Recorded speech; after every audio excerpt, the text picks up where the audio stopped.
قرآن خوب اعتدال کی بات کرتا ہے. پوری ابراہیم علیہ السلام کی زندگی اسوہ حسنہ اور نمونہ ہے، لیکن ایک چیز ابراہیم علیہ السلام کی زندگی کی مستثنا کر دی، یہ چیز تمہارے لیے نمونہ نہیں ہے.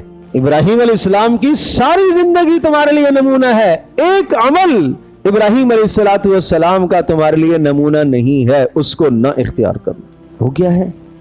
ابراہیم علیہ السلام الا قول ابراہیم لابیہ لاستغفرن لک وما املک لک من اللہ من شیء. ابراہیم علیہ السلام نے جو اپنے باپ جو کفر پر تھا اس کے لیے استغفار کیا تھا کہ اے اللہ میرے باپ کو معاف کر دے، بخش دے.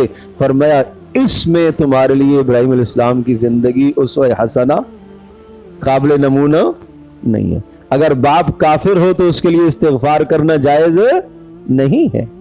اگرچہ ابراہیم علیہ السلام نے یہ بھی اعلان کیا وما املک لک من اللہ من شیء کہ میں اللہ پاک کے عذاب سے آپ کو نہیں بچا سکتا، آپ نے باپ کو یہی کہا تھا.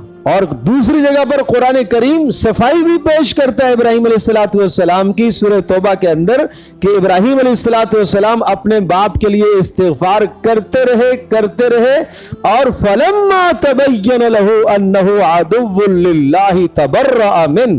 جب ابراہیم علیہ السلام کو اللہ کی جانب سے اس بات کا علم ہو گیا کہ میرے باپ کا خاتمہ کفر پر ہی ہوگا اور یہ اللہ کا دشمن ہی رہے گا، تبرأ من، ابراہیم علیہ السلام نے ان سے بھی برات کا اظہار کر دیا.